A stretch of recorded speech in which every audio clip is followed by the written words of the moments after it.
To economics classes. Perfect competition, पूर्ण प्रतियोगिता में मूल्य तथा उत्पादन का निर्धारण कैसे होगा, ये हमें इसमें देखना है।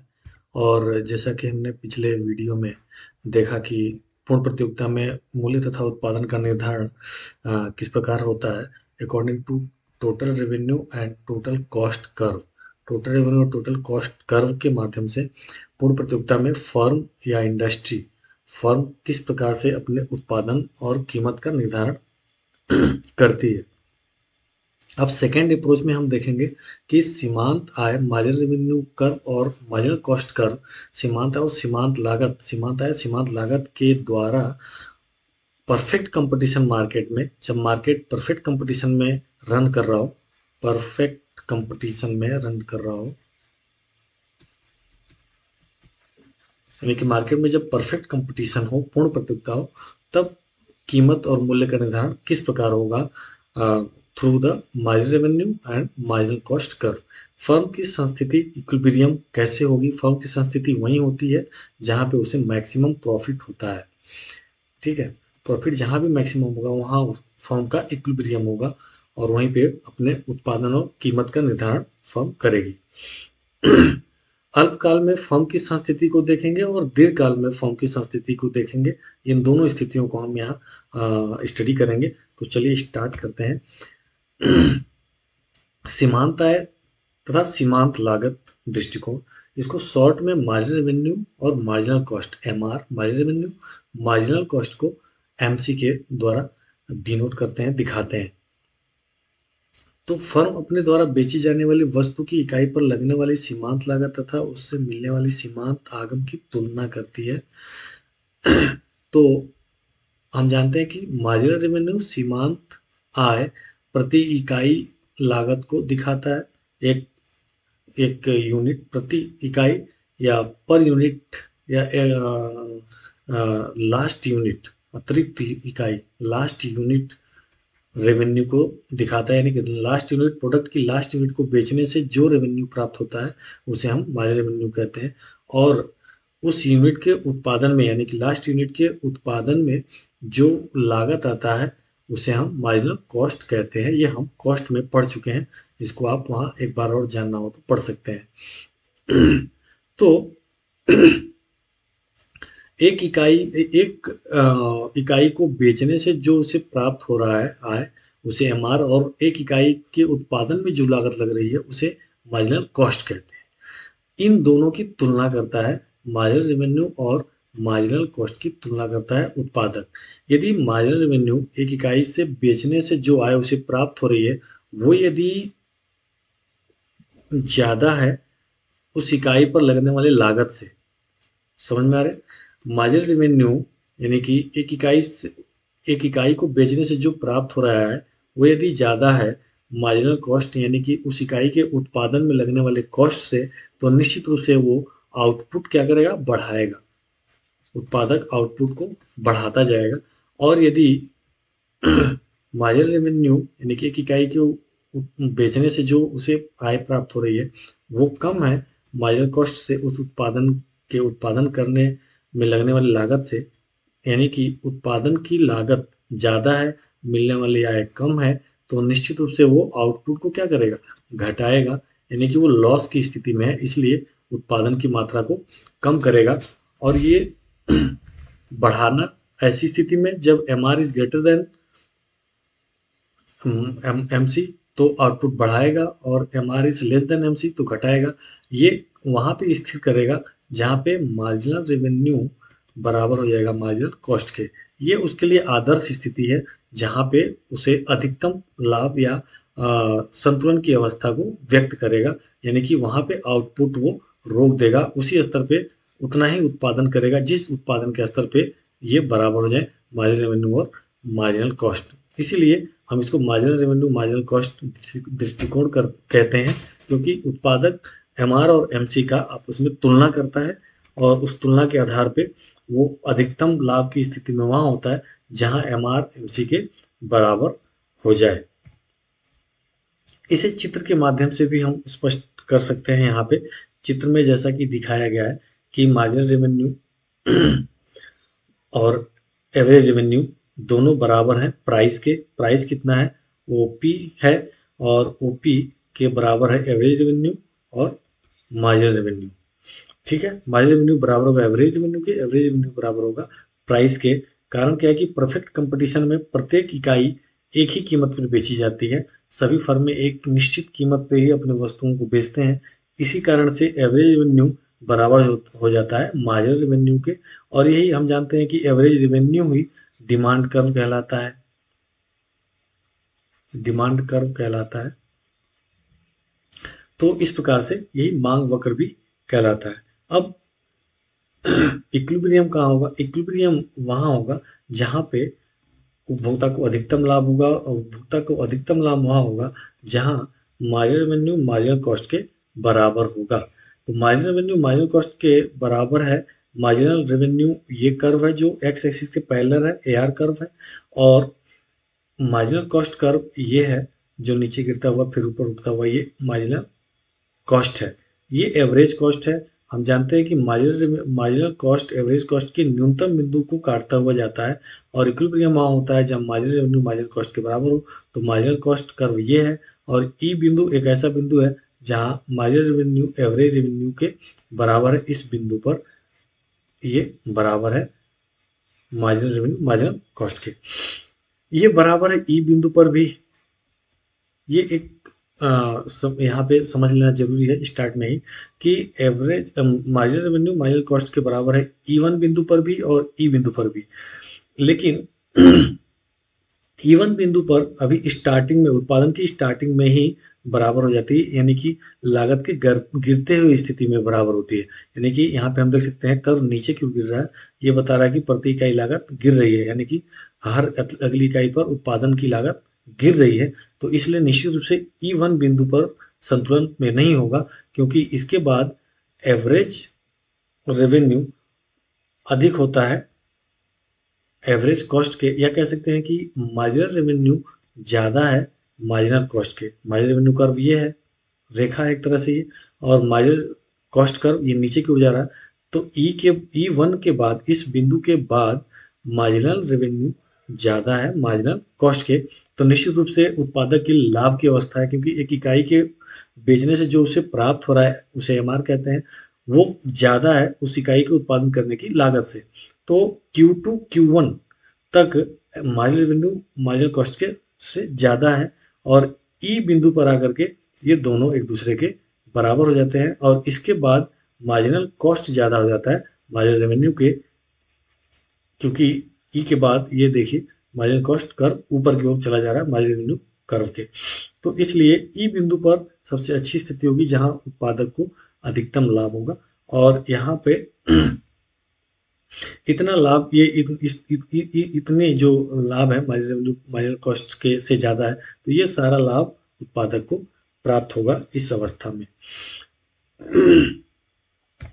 अब ये जो दोनों दशाएं हैं, मार्जिनल रेवेन्यू और मार्जिनल कॉस्ट कर्व ई1 पे भी बराबर है, ई पर भी बराबर है। तो हमने देखा कि ई1 पे इक्विलिब्रियम नहीं होगा, भले ही मार्जिनल रेवेन्यू बराबर है मार्जिनल कॉस्ट के, क्योंकि ई1 पे लागत गिरती हुई दशा में है, मार्जिनल कॉस्ट गिर रहा है, और ई1 के बाद मार्जिनल रेवेन्यू ज़्यादा हो जाता है मार्जिनल कॉस्ट के, इसलिए वो उत्पादन को और आगे तक ले जाएगा।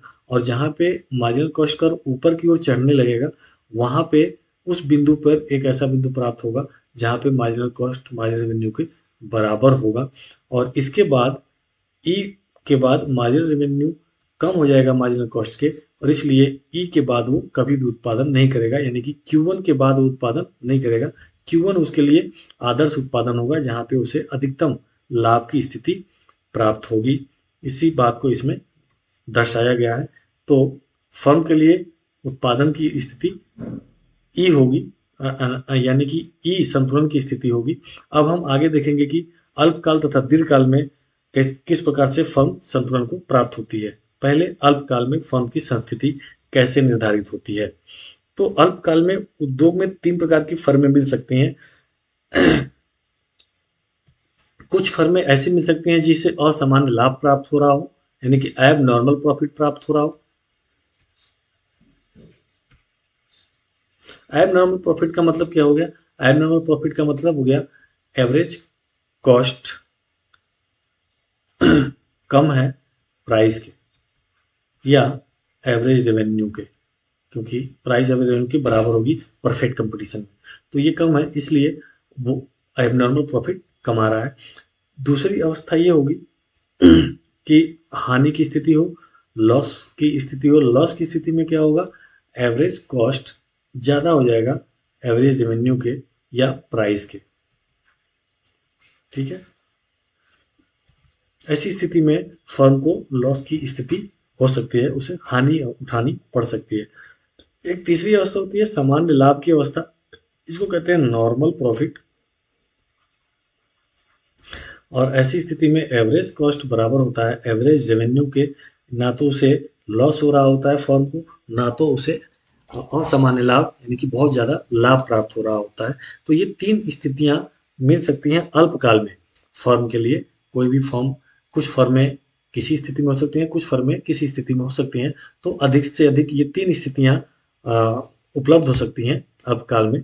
अब पहले हम देखेंगे असामान्य लाभ की स्थिति क्या क्या होगी। पहला, असामान्य लाभ की स्थिति में फर्म की क्या दशा होगी। असामान्य लाभ की स्थिति में चूंकि इसमें दिखाया गया है एसएमसी का मतलब short run marginal cost, SAC का मतलब शॉर्ट रन एवरेज कॉस्ट, और ये A R equal to M R. A R बराबर है एम आर के। हम जानते हैं कि ए आर एक सीधी रेखा होती है जो एक्स एक्सिस के समानांतर होती है और जो बताती है कि कीमत सभी फर्मों के लिए कीमत एक समान है और उसी कीमत पे सभी फर्मों को अपने वस्तुओं को बेचना है।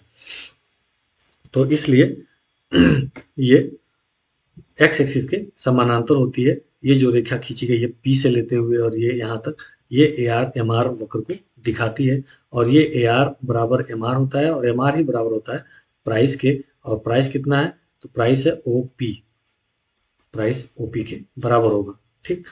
अब चित्र में ध्यान से देखने से पता चलता है कि प्रति इकाई जो कीमत है एक इकाई का वो है ओ पी। ओपी कीमत है प्रति इकाई। और इक्विलिब्रियम कहाँ होगा, इक्विलिब्रियम जहाँ ई बिंदु पर, इस ई बिंदु पर जहाँ मार्जिनल कॉस्ट बराबर है मार्जिनल रेवेन्यू के, SMC short run marginal cost सीमांत लागत एमआर के बराबर है। वो कहाँ है, ई वन बिंदु पे। हम जानते हैं कि उस बिंदु पे जहाँ मार्जिनल कॉस्ट नीचे से काटता हुआ ऊपर की ओर बढ़ता हुआ हो, वहां पे संतुलन उस समता बिंदु पे, समता बिंदु मार्जिनल कॉस्ट और मार्जिनल रेवेन्यू की, उस समता बिंदु पर उत्पादक को अधिकतम लाभ की स्थिति प्राप्त होगी। तो प्रति इकाई इसको नेक्स्ट पेज पे ज्यादा स्पष्ट रूप से दिखाया गया है। प्रति इकाई जो कीमत है ओपी है। प्रति इकाई कीमत कितना है, प्रति इकाई कीमत को क्या कहते हैं हम, ए आर, ठीक है, ये प्राइस है। तो एक इकाई की कीमत ओपी है क्योंकि ये ए आर वक्र को दिखा रहा है, ओपी प्राइस वक्र ए आर वक्र को दिखा रहा है। ये इक्विलिब्रियम ई बिंदु पे हो गया तो उत्पादन कितना होगा, यहाँ से हम एक सीधी रेखा खींचेंगे Q1 पे आएगा तो उत्पादन OQ1 होगा। अब OQ1 उत्पादन से हम पता लगा सकते हैं कि एवरेज कॉस्ट क्या है। एवरेज कॉस्ट कर्व ये जा रहा है SAC, तो इस कर्व को F बिंदु पर कट कर रहा है और यहाँ से हम एक सीधी रेखा डालेंगे तो ये T बिंदु प्राप्त हो जाएगा। ये OT प्रति इकाई लागत को दिखाएगा, AC इक्वल टू OT, ठीक है। अब प्रति इकाई लाभ को, पर यूनिट प्रॉफिट को हमें प्राप्त करना है तो A R minus A C. A R कितना है ओपी और ए सी कितना है एवरेज कॉस्ट ओटी। तो ओटी बचा कितना, तो टीपी या पीटी, ये क्या हो गया, प्रॉफिट, पर यूनिट प्रॉफिट, ठीक है, प्रॉफिट। टोटल प्रॉफिट कितना होगा, तो टोटल प्रॉफिट में पीटी में गुणा कर देंगे उत्पादन की मात्रा से, कितना वो बेच रहा है ओ क्यू वन, तो कुल प्रॉफिट हो जाएगा पी टी, ये पी टी में गुणा कर देंगे क्यू वन, तो P P T F E one, P T F E one, यानी कि ये छायांकित भाग, ये छायांकित भाग टोटल इसका क्या होगा, टोटल प्रॉफिट होगा, टोटल प्रॉफिट को दिखाएगा, क्योंकि एवरेज कॉस्ट नीचे है और प्राइस ऊपर है, तो जाहिर सी बात है उसे प्रति इकाई लाभ प्राप्त होगा। यहाँ टोटल कर्व, टोटल टीसी और टीआर से भी दिखा सकते हैं। टोटल रेवेन्यू क्या होगा? टोटल रेवेन्यू होगा उत्पादन की मात्रा OQ1 गुणा कीमत OP इक्वल टू हो जाएगा ओ O P E one Q1, OPE1Q1। और टोटल कॉस्ट क्या होगा? तो गुणा कर देंगे एवरेज कॉस्ट से। एवरेज कॉस्ट कितना है? उत्पादन की मात्रा OQ1, एवरेज कॉस्ट OT या Q1F, इसी से गुणा कर देते हैं Q1F, तो मात्रा आएगा OTFQ1, OTFQ1, ये कुल लागत हो जाएगा। तो profit total revenue minus total cost, ये हो जाएगा OP total revenue OPE1Q1 minus OTFQ1। ठीक है, तो प्रॉफिट कितना हो गया? प्रॉफिट हो गया आपका TPE1F, छायांकित भाग, वही आएगा रिजल्ट। तो इस प्रकार से हम प्रॉफिट को प्राप्त कर सकते हैं। असामान्य लाभ में ये फर्म को असामान्य लाभ प्राप्त हो रहा है क्योंकि उसकी लागत कम है और प्राइस ज़्यादा है, तो ये एबनॉर्मल प्रॉफिट प्राप्त हो रहा है फर्म को। एक स्थिति हो सकती है हानि की, लॉस की स्थिति हो सकती है। ऐसी स्थिति में एवरेज रेवेन्यू कम होगा, एवरेज कॉस्ट ज़्यादा होगा, यानी कि प्राइस कम होगा, प्राइस कम होगा, प्राइस ही एवरेज रेवेन्यू है, ये कंफ्यूज मत होना परफेक्ट कंपटीशन में। ये प्राइस कम होगा, एवरेज कॉस्ट ज़्यादा होगा, तो ऐसी स्थिति में फर्म को हानि की स्थिति उठानी पड़ सकती है। और हानि की स्थिति में चित्र इस प्रकार बनेगा, average cost, short run average cost curve ऊपर होगा एवरेज रेवेन्यू कर्व से। एवरेज रेवेन्यू कर्व ये है, पी से जो होता हुआ जा रहा है, ये average revenue equal to MR equal to OP, कीमत प्राइस, ये प्राइस कर्व है। उत्पादन का निर्धारण वहाँ होगा जहाँ मार्जिनल रेवेन्यू मार्जिनल कॉस्ट के बराबर होगी, यानी कि ये E2 पर मार्जिनल कॉस्ट, ये मार्जिनल कॉस्ट है, ये बराबर है MR के, मार्जिनल रेवेन्यू के कर्व के। मार्जिनल रेवेन्यू कर्व चूंकि एक्स एक्सिस के समानांतर ये खींचा गया है, इसको हम जानते हैं कि परफेक्ट कंपटीशन में एक्स एक्सिस के समानांतर होता है। E2 बिंदु पर इक्विलिब्रियम होता है, प्राइस डिसाइड होता है OP। अब प्रति इकाई उत्पादन डिसाइड करने के लिए हम यहाँ से एक रेखा खींचेंगे नीचे, तो OQ2 उत्पादन का निर्धारण हो जाएगा। अब लागत जानना है प्रति इकाई, तो हम इसी रेखा को ऊपर बढ़ाएंगे और जहाँ लागत कर्व को ये टच करेगा, जैसे के बिंदु पर ये लागत कर्व है, एवरेज कॉस्ट कर्व है के बिंदु पर, तो यहाँ से एक हम लाइन खींच देंगे इस एक्सिस पे। यहाँ पे हम इस वाई एक्सिस पे दिखा रहे हैं marginal cost, average cost, average cost, average revenue, ये एवरेज रेवेन्यू था, ये एवरेज कॉस्ट था, तो इस पे हम दिखाएंगे, यहाँ पे आ जाएगा। तो एवरेज, जो एवरेज रेवेन्यू है वो प्राइस के बराबर होगा। प्राइस के बराबर कितना होगा? तो OP। एवरेज कॉस्ट है, एवरेज कॉस्ट यहाँ है AC, तो के बिंदु से हमें पता चल रहा है कि एवरेज कॉस्ट ये है A, OA एवरेज कॉस्ट है, OA।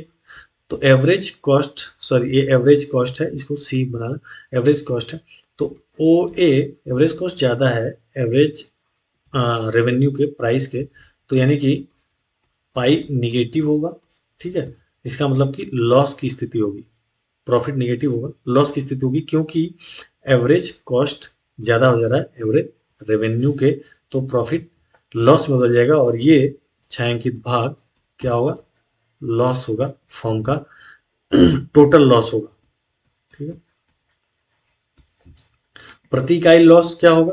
प्रति इकाई लॉस ये AP होगा, इसमें से हम घटा देंगे, ये AP प्रति इकाई लॉस को दिखाएगा। यहाँ पे दिखाया प्रति इकाई मूल्य OP, यहाँ से हम देख लेंगे OP प्रति इकाई मूल्य है। MR तथा SMC की समता बिंदु E2 पे है, E2 पर दोनों बराबर होंगे, इसलिए यहाँ पे संतुलन होगा फॉर्म का, MR इसको MC है। इक्विलिब्रियम का निर्धारण, संतुलन इक्विलिब्रियम का निर्धारण Q2 होगा, OQ2 संस्थिति उत्पादन होगा। प्रति इकाई औसत लागत Q2 के या OA होगा। औसत लागत ये अभी हमने दिखाया OA है, या यही है ये Q2 के। चूंकि उसकी आय ये है, लागत ये है, प्रति इकाई लागत क्या है, प्रति इकाई औसत लागत वो है। अब हम घटा देंगे प्रति इकाई एवरेज कॉस्ट में से एवरेज रेवेन्यू का, यानी कि ओए में से ओपी को हम घटा देंगे इसको। तो पी ए ये हो गया प्रति इकाई हानि, यानी कि एपी या पी ए, ये एपी ए, और प्रति इकाई हानि में गुणा कर देंगे, यानी कि पी ए में गुणा कर देंगे उत्पादन की मात्रा से, तो हमें टोटल हानि, टोटल लॉस पता चल जाएगा। टोटल लॉस कितना होगा, तो A P E E to के या ये पी ए, कुल मिला के ये समझ लो ये है टोटल हानि। पी ए इधर से चल सकते हैं, पी ए के टू के ई टू या ए पी ई टू के, दोनों का मतलब एक ही है। अब हानि उठाते हुए क्या फर्म उत्पादन करेगी, सवाल ये होता है कि हानि की स्थिति में क्या फर्म उत्पादन में बनी रहेगी अथवा नहीं। तो इसके लिए हमें ये जानना पड़ेगा कि फर्म हानि की अवस्था में भी उत्पादन कर सकती है। इसको पहले पढ़ लेते हैं। फर्म को यदि यह आशा हो कि दीर्घकाल में लाभ प्राप्त हो सकेगी, तब वह हानि के बावजूद भी उत्पादन करती रहेगी। जब तक मूल्य इतना हो कि फर्म की परिवर्तनशील लागत के बराबर हो अथवा इससे अधिक हो, तब तक फर्म उत्पादन करती रहेगी। पर यदि मूल्य परिवर्तनशील लागत से भी कम हो, तब वह उत्पादन नहीं कर सकेगी। इस स्थिति में फर्म को स्थिर लागत को वहन करना ही पड़ेगा, साथ ही परिवर्तनीय लागत के भी उस भाग को वहन करना पड़ेगा जिसे फर्म पूरा नहीं कर पा रही है। इस प्रकार औसत परिवर्तनीय लागत वह न्यूनतम सीमा है जिसके नीचे मूल्य होने पर फर्म उत्पादन बंद कर देगी। समझने के लिए यहाँ पे लिख दिया गया है। थोड़ा सा और मैं यहाँ पे क्लियर कर दूं कि फर्म उत्पादन करेगी कि नहीं करेगी, यह निर्भर करता है कि उसे जो प्राइस मिल रहा है, जिस प्राइस पे वो बेच रही है, वह प्राइस क्या परिवर्तनीय लागत के एवरेज वेरिएबल कॉस्ट के बराबर है या कम है या ज़्यादा है। यदि प्राइस, अब average variable cost, average fixed cost, ये सारा पढ़ने के लिए फिर मैं आपको यही रिकमेंड करूंगा कि मेरा कॉस्ट वाला वीडियो देख लेंगे, तो ये समझने में आसानी हो जाएगी, इस वीडियो को ज़्यादा अच्छे से समझ पाएंगे। यदि प्राइस बराबर है एवरेज वेरिएबल कॉस्ट के, तो इसका मतलब यह है कि उसका परिवर्तनीय लागतों का जो कॉस्ट है वो प्राइस से पूरा हो जा रहा है, उसे केवल फिक्स्ड कॉस्ट के बराबर ही हानि उठानी पड़ रही है, फिक्स्ड कॉस्ट को अपने जेब से भरना पड़ रहा है। तो ऐसी स्थिति में वो उत्पादन जारी रखेगा, बंद नहीं करेगा, क्योंकि उसे पता है कि वो दीर्घकाल में एवरेज वेरिएबल कॉस्ट को पूरा करते हुए फिक्स्ड कॉस्ट को भी पूरा कर लेगा और लॉस से उबर जाएगी। लेकिन ऐसी स्थिति जब प्राइस कम हो एवरेज वेरिएबल कॉस्ट से, तो ऐसी स्थिति में वो उत्पादन तुरंत बंद कर देगी, यानी कि अल्पकाल में ही उत्पादन बंद कर देगी, क्योंकि ऐसी अवस्था जिसमें वो अपने वेरिएबल कॉस्ट को भी पूरा नहीं कर पा रही है, अपना जो परिवर्तनीय लागत है, जो उत्पादन करने के लिए वो लागत प्रति इकाई लागत बढ़ा रही है, वहन कर रही है, उसको भी नहीं पूरा कर पा रही है प्राइस, तो वो उत्पादन आगे नहीं करेगी, उत्पादन बंद कर देगी। यदि प्राइस ज़्यादा है एवरेज वेरिएबल कॉस्ट से, तब तो निश्चित रूप से करेगी, तब तो उसे लॉस और कम हो जाएगा, थोड़ा रहेगा, तो ऐसी स्थिति में वो उत्पादन को जारी रखेगा। तो निर्भर करता है कि जो प्राइस है वो एवरेज वेरिएबल कॉस्ट को कितना पूरा कर पा रहा है। तो एक ही स्थिति होगी जिसमें वो उत्पादन को बंद कर देगा, अर्थात प्राइस कम होगा जब एवरेज वेरिएबल कॉस्ट के, ऐसी स्थिति में ही वो उत्पादन को आउटपुट करना बंद कर देगा, प्रोडक्शन करना बंद कर देगा, फर्म बंद कर देगा और बाहर चला जाएगा। बाकी दो स्थितियों में यदि बराबर है या प्राइस अधिक है, ऐसी स्थिति में उत्पादन को जारी रखेगा, जिससे कि वो निकट भविष्य में अपने हानि को पूरा कर ले और लाभ की स्थिति में, सामान्य लाभ की स्थिति में कम से कम आ जाए। अब इसको समझते हैं चित्र के माध्यम से किस प्रकार से ये दिखाया जा सकता है। रेखा चित्र में दिखाया गया है, वाई अक्ष पे मूल्य तथा लागत को दिखाया गया है, एक्स अक्ष पे देख सकते हैं कि वस्तु की मात्रा को दिखाया गया है, जिसे हम क्यू से दिखाते हैं। Average variable cost, short run average variable cost को एसवीसी से दिखाया गया है। शॉर्ट रन एवरेज कॉस्ट को, average cost, short run average cost आपको पता ही है कि ये एवरेज फिक्स्ड कॉस्ट और एवरेज वेरिएबल कॉस्ट का जोड़ होता है, इसलिए ये एवरेज वेरिएबल कॉस्ट के ऊपर स्थित होता है एवरेज कॉस्ट। ठीक है, तो ये जब मेरा कॉस्ट वाला वीडियो देखने जाएंगे तो आपको तुरंत वहाँ समझ में आ जाएगा। तो ये शॉर्ट रन एवरेज कॉस्ट हो गया। ये शॉर्ट रन मार्जिनल कॉस्ट है जो एवरेज कॉस्ट के न्यूनतम बिंदु से होता हुआ जाता है, इस प्रकार से। अब चित्र में समझ लेते हैं कि उत्पादन किस अवस्था में वो करेगा। यदि ए आर उसको प्राप्त हो रहा है OP1 या उससे अधिक OP2, तो OP1 एटलीस्ट उसके वेरिएबल कॉस्ट को, एवीसी को, एवरेज वेरिएबल कॉस्ट को पूरा कर रहा है। जैसे टी बिंदु पर P1 AR1 कह सकते हैं, वो होता हुआ जा रहा है, यानी कि टी बिंदु पर प्राइस बराबर है एवरेज वेरिएबल कॉस्ट या एसएससी, एक ही बात है, के। तो ऐसी अवस्था में उसकी एवरेज वेरिएबल कॉस्ट यानी कि जो उत्पादन करने के लिए परिवर्तनीय लागत लगा रहा है, वो एटलीस्ट कीमत से उसे वसूल हो जा रहा है, केवल उसे फिक्स्ड कॉस्ट के बराबर। फिक्स्ड कॉस्ट कितना होगा? तो ऐसी अवस्था में फिक्स्ड कॉस्ट बीटी के बराबर होगा। ठीक है, एवरेज फिक्स्ड कॉस्ट कितना होगा? बीटी के बराबर, क्योंकि ये एवरेज कॉस्ट कर्व ये है, तो बीटी के बराबर फिक्स्ड कॉस्ट वहन हो रहा है, इसके बराबर उसे लॉस होगा। तो ये उसको वो झेल सकता है, चला सकता है। लेकिन यदि यदि कीमत इससे भी नीचे आ जाए, यानी कि P1 से भी नीचे कीमत आएगी, तो ऐसी अवस्था में जो उसका एवरेज रेवेन्यू है या प्राइस है, एवरेज रेवेन्यू ही प्राइस होता है, वो कम हो जाएगा किसके? एवरेज वेरिएबल कॉस्ट के। और ऐसी स्थिति में वो उत्पादन को बंद कर देगा, उत्पादन नहीं करेगा। अब यदि कीमत OP2 है, दैट मीन्स की और अच्छी स्थिति है, प्राइस और ज़्यादा है, और AR2 वक्र ऊपर को है, यहाँ पे स्थित है, तो ऐसी स्थिति में वो वेरिएबल कॉस्ट भी इतना वहन प्राप्त कर ले रहे हैं, यानी कि ST के बराबर वेरिएबल कॉस्ट। वेरिएबल कॉस्ट तो प्राप्त कर ही ले रहा है, मतलब TQ के बराबर ये वेरिएबल कॉस्ट है, एवरेज वेरिएबल कॉस्ट। ST के बराबर फिक्स्ड कॉस्ट भी प्राप्त कर ले रहा है। ठीक है, वेरिएबल कॉस्ट ये हो गया TQ, और फिक्स्ड कॉस्ट कितना हो गया? ST। अब कितने का हानि उसे लागू हो रहा है? SB या BS के बराबर, फिक्स्ड कॉस्ट के बराबर उसे बहुत मामूली सा हानि वहन करना पड़ रहा है। तो ऐसी स्थिति में वो उत्पादन को, आउटपुट को क्या करेगा? जारी रखेगा। ठीक है, हालांकि लॉस हो रहा है, किसके बराबर? BS के बराबर, बहुत थोड़ा सा लॉस हो रहा है, लेकिन लॉस हो रहा है। तो ऐसी स्थिति में उत्पादन को वो बंद नहीं करेगा, जारी रखेगा, क्योंकि उसे पता है कि इस लॉस को वो समाप्त कर लेगा आने वाले समय में। जैसे जैसे उत्पादन बढ़ाएगा तो वो लॉस भी समाप्त हो जाएगा और वो लाभ की स्थिति में आ जाएगा।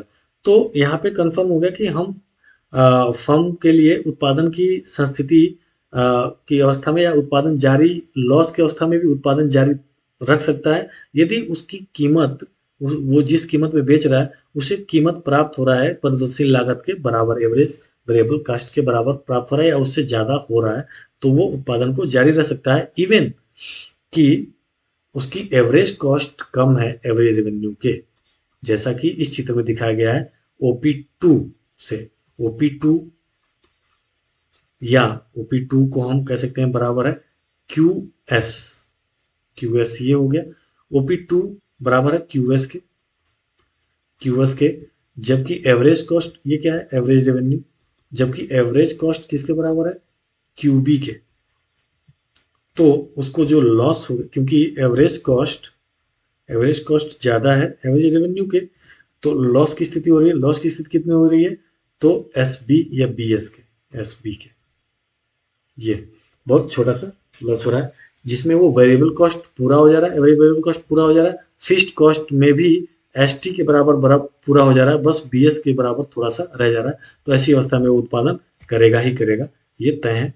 बाकी इसमें आप पढ़ेंगे तो आपको, इस व्याख्या में पढ़ेंगे तो आपको समझ में आ जाएगा कि लॉस की अवस्था में किस अवस्था में उत्पादन वो जारी रखेगी। एक तीसरी अवस्था हो सकती है सामान्य लाभ की अवस्था, जिसमें एवरेज कॉस्ट एवरेज रेवेन्यू के बराबर होता है। SAC मतलब शॉर्ट टर्म एवरेज कॉस्ट, अल्पकालीन एवरेज कॉस्ट। तो फर्म में कुछ ऐसी फर्म हो सकती हैं जिनके एवरेज रेवेन्यू एवरेज कॉस्ट के बराबर होगा, और ऐसी अवस्था में चित्र के माध्यम से इस प्रकार हम दिखा सकेंगे कि संस्थिति वही उत्पादन की होगी, अर्थात प्रॉफिट या फर्म का संतुलन वही होगा जहां मार्जिनल रेवेन्यू मार्जिनल कॉस्ट के बराबर होगा। ये प्राइमरी कंडीशन है। तो ई बिंदु पर ये मार्जिनल कॉस्ट कर्व एसएमसी जा रही है, और यही मार्जिनल रेवेन्यू कर्व है। ये P R A R curve ही जो पी से होता हुआ ये एक्स एक्सिस के समानांतर खींचा गया सीधी रेखा। ई बिंदु पे दोनों बराबर है, एम आर एम सी बराबर है। यहाँ उत्पादन निर्धारित होगा OQ3, कीमत निर्धारित होगा OP, ठीक है। यही एम आर यही OP के बराबर होगा कीमत के। चूंकि ई बिंदु पर ही एम आर एम सी के बराबर है और एम सी ए सी के बराबर है और ए सी ए आर के बराबर है, अर्थात ई बिंदु पर ए आर ए सी के बराबर है, और इसलिए इसको हम कहेंगे नॉर्मल प्रॉफिट। ना तो लॉस हो रहा है उत्पादक को, फर्म को, न ही प्रॉफिट हो रहा है, एबनॉर्मल प्रॉफिट हो रहा है उत्पादक को। तो ये नॉर्मल प्रॉफिट की स्थिति में यहाँ पे दिखाया गया है बिंदु ई पर किस प्रकार से नॉर्मल प्रॉफिट हो रहा है। संस्थिति उत्पादन होगा OQ3 संस्थिति का संतुलन उत्पादन होगा, मूल्य OP होगा निर्धारित, और प्रति इकाई औसत उत्पादन Q3E। चूंकि Q3E कीमत के बराबर होगा, यानी कि उत्पादन कीमत के बराबर होगा, सॉरी लागत कीमत के, Q3E क्या है, लागत है, प्रति इकाई लागत प्रति इकाई कीमत के मूल्य के बराबर होगा, इसलिए फर्म को समान लाभ प्राप्त होगा। अब दीर्घकाल में किस प्रकार से फर्म की संस्थिति होगी, इस पे थोड़ा सा चर्चा करना यहाँ पे जरूरी है। दीर्घकाल में हम जानते हैं कि फर्म अपने प्लांट के आकार में परिवर्तन कर लेती है। यदि फर्म लाभ की स्थिति में है, एबनॉर्मल की प्रॉफिट कमा रही है, असाधारण लाभ कमा रही है, बहुत अधिक लाभ कमा रही है, तो ऐसी अवस्था में दूसरी फर्म में आकर्षित होकर फर्म में प्रवेश करेंगी और फर्म का उत्पादन बढ़ेगा। वस्तु का उत्पादन बढ़ने से पूर्ति बढ़ेगी, पूर्ति बढ़ने से कीमत कम होगी, और कीमत तब तक कम होगी जब तक कि असामान्य लाभ समाप्त न हो जाए। असामान्य लाभ समाप्त होते ही फर्मों का प्रवेश बंद हो जाएगा। यदि फर्म लॉस की स्थिति में, तो फर्म अपने प्लांट के कार्य में सुधार करेगी, और इस प्रकार से सुधार करेगी कि वह प्रॉफिट की अवस्था में आ जाए, नॉर्मल प्रॉफिट की अवस्था में कम से कम आ जाए, अर्थात उसकी प्राइस उसकी लागत के कम से कम बराबर हो जाए, जिससे कि वो उत्पादन में बना रहे। यदि फिर भी नहीं हो पाएगा तो वह फर्म छोड़ करके, उत्पादन बंद करके फर्म जा सकती है। तो ऐसी अवस्था में दीर्घकाल में फर्म अपने उत्पादन के पैमाने अर्थात प्लांट के आकार में परिवर्तन ला सकती है। फलस्वरूप अल्पकाल में ही प्लांट से संबंधित एसएमसी के ही बिंदु पर उत्पादन करती है। दीर्घकाल में एसएसी तथा एसएमसी के किसी भी अधिक उपयुक्त सेट पर उत्पादन कर सकती है, जिससे न्यूनतम लागत पर उत्पादन प्राप्त कर सके। नई फर्में उद्योग में प्रविष्ट भी हो सकती हैं, तथा उद्योग की फर्म उद्योग छोड़कर जा भी सकती है। तो एबनॉर्मल प्रॉफिट प्राप्त करने वाली फर्म में प्रवेश करेंगी और लॉस वाली फर्म में जाएंगी। दीर्घकाल में फर्म उस समय संस्थिति की स्थिति में होगी जब उसके अपने प्लांट को इस प्रकार से समायोजित कर लिया हो, जिससे दीर्घकालीन औसत लागत वक्र LAC कॉस्ट हमने पढ़ाया है लास्ट वीडियो में, उसको देख लीजिएगा क्या होता है LAC, long run average cost क्या होता है। न्यूनतम बिंदु पर उत्पादन कर रही हो, इसी बिंदु पर औसत आय रेखा दीर्घकालीन लागत वक्र को स्पर्श रेखा हो। स्पष्ट है इस स्थिति में सभी फर्म सामान्य लाभ प्राप्त करेंगी जो LAC में सम्मिलित है। दूसरे शब्दों में दीर्घकाल में फर्म उस प्लान पर कार्य करेगी जिससे संबंधित अल्पकालीन औसत लागत वक्र न्यूनतम बिंदु LAC के न्यूनतम बिंदु हो। औसत लागत वक्र का न्यूनतम बिंदु LAC का न्यूनतम बिंदु हो।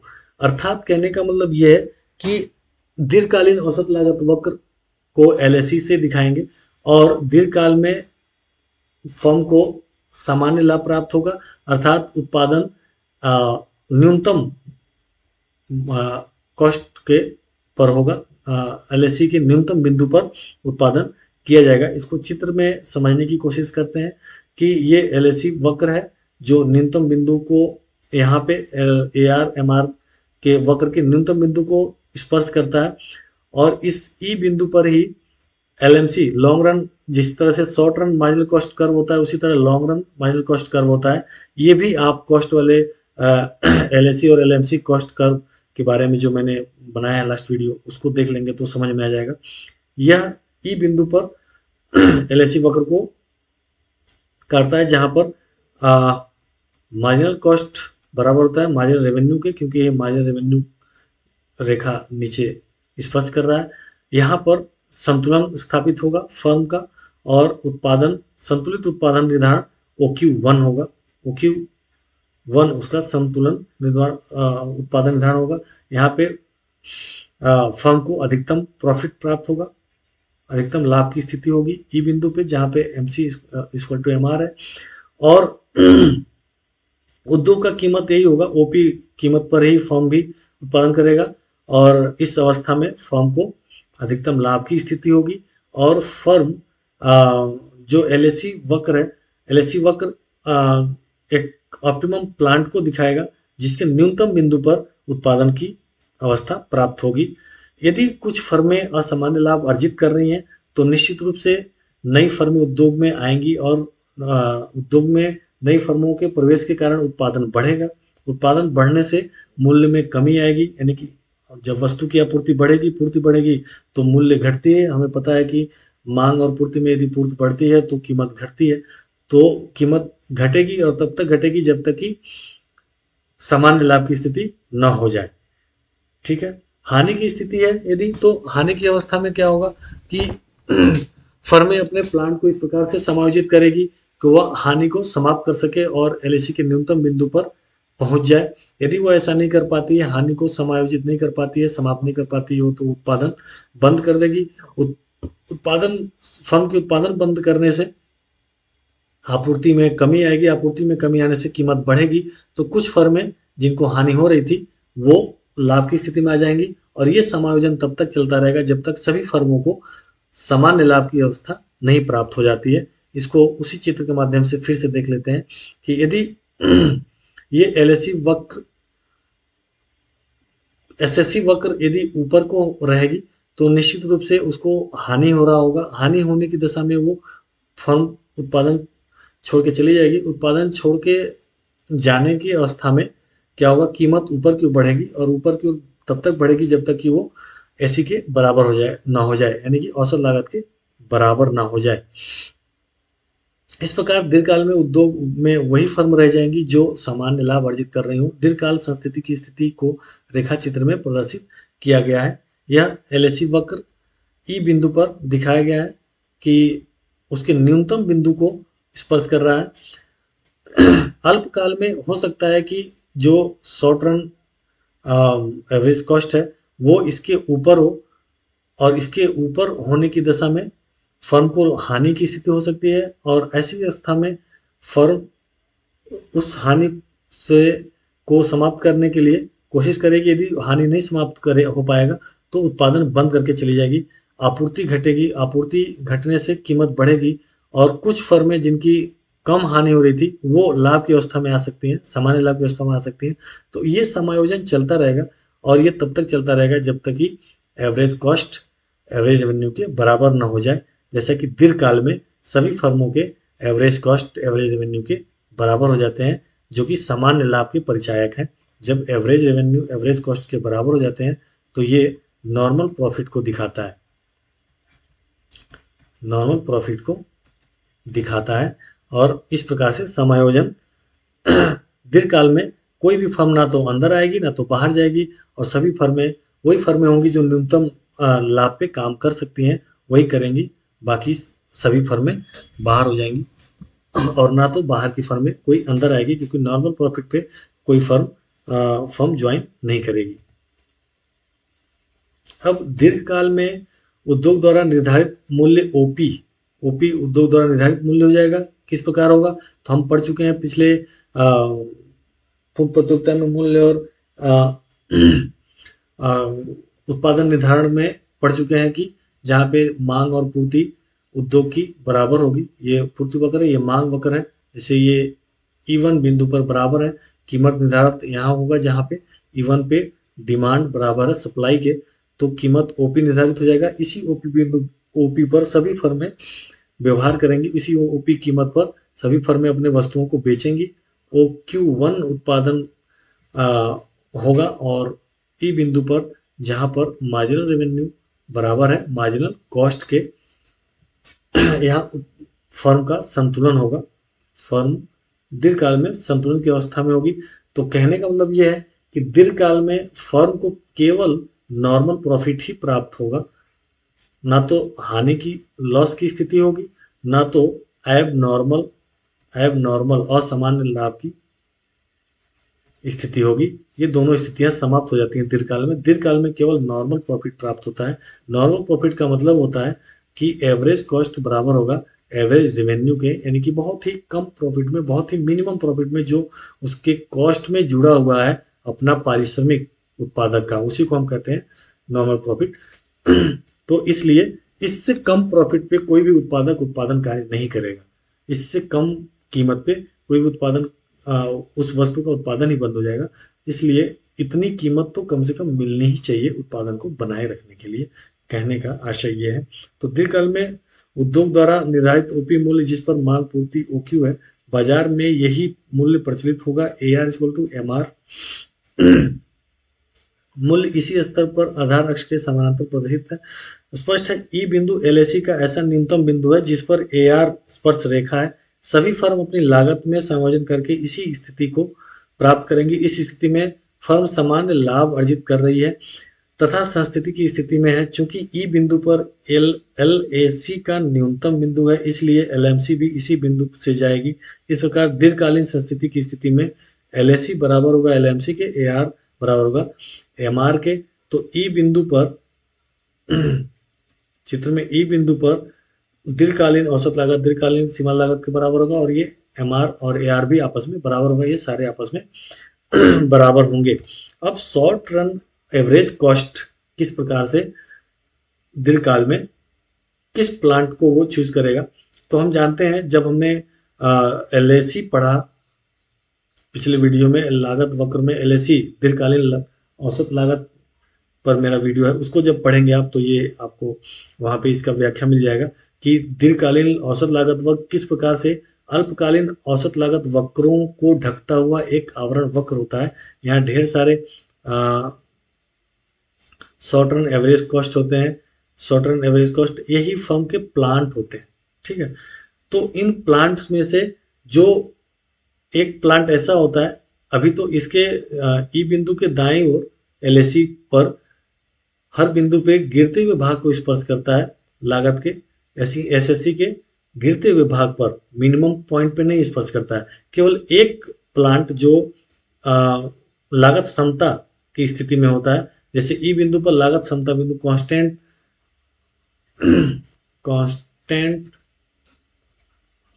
Cost, law of constant cost. तो लागत समता बिंदु पर जो अल्पकालीन लागत वक्र है उसका न्यूनतम बिंदु को स्पर्श करता है दीर्घकालीन औसत लागत वक्र, यही एक ऐसा बिंदु होता है। इसके बाद भी उसके शॉर्ट रन एवरेज कॉस्ट के चढ़ते हुए ऊपर उठते हुए भाग को स्पर्श करता है। जब आप एलएसी पढ़ेंगे, मेरा जो पिछला वीडियो है, तो वहाँ पे आपको ज़्यादा स्पष्ट हो जाएगा। तो यहाँ पर एसएससी वक्र कोई ना कोई होगा जिसको वो कवर कर रहा होगा, आवरण बनाते समय उसको भी, उसके बिंदु को भी टच कर रहा होगा, क्योंकि एलएसी वक्र एसएससी वक्रों के यानी कि छोटे छोटे अल्पकालीन प्लांट्स के किसी न किसी बिंदु को व्यक्त करता है, किसी न किसी प्लांट को व्यक्त करता है, ठीक है। तो उन्हीं बिंदुओं से मिलकर बना होता है एलएसी दीर्घकालीन औसत लागत। तो इसी प्रकार ई बिंदु पर भी कोई न कोई एसएससी वक्र, जैसे यहाँ पर ये एसएससी वक्र स्पर्श करता है उसका मिनिमम पॉइंट, यहीं पे संतुलन होगा। तो ई बिंदु ऐसा बिंदु है जहां पर उसे एसएससी बराबर होगा एलएसी के, और ये बराबर होगा एसएमसी के, ठीक है, और यही बराबर होगा एआर एमआर के। तो ई बिंदु पर ही दीर्घकालीन संस्थिति की बिंदु है, संस्थिति की बिंदु है, जहां पे उत्पादन निर्धारण होगा, ओ क्यू वन फर्म का उत्पादन निर्धारण होगा और जिसे वो ओपी कीमत पर बेचेगा, ठीक है। इसकी व्याख्या ऊपर दी गई है, आप देख सकते हैं। जैसे यहाँ पर दिखाया गया है कि दीर्घकाल में संस्थिति की स्थिति में एलएसी एलएमसी के बराबर होगा, एसएससी के बराबर होगा, एआर के बराबर होगा, एमआर के बराबर होगा, या ई बिंदु पर ये सारे एक दूसरे के बराबर होंगे और यहीं पे फर्म को अधिकतम लाभ की स्थिति होगी। यानी कि पूरी फर्म पूरा उद्योग ई बिंदु पर संतुलन में आ जाएगा और इस ई बिंदु पर सभी फर्में कार्य करेंगी, यानी कि सभी फर्में ओपी कीमत पर अपनी वस्तुओं को बेचेंगी और उन्हें जो प्राप्त होगा एआर वो एसी के बराबर होगा और यही एमआर के बराबर होगा, जो कि दिखाएगा कि उसे असामान्य लाभ प्राप्त नहीं हो रहा है, सामान्य लाभ प्राप्त हो रहा है, क्योंकि दीर्घकाल की स्थिति में सामान्य लाभ ही प्राप्त होगा, यानी कि नॉर्मल प्रॉफिट ही प्राप्त होगा। तो दीर्घकाल में ये सारे एक दूसरे के बराबर हो जाते हैं, यानी कि LAC, MC, AC, SMC, AR, MR सभी एक दूसरे के बराबर हो जाते हैं। और दीर्घकाल में फर्म केवल एक ही स्थिति में कार्य करता है, किस स्थिति में, तो नॉर्मल प्रॉफिट की स्थिति में कार्य करता है। Thanks for watching.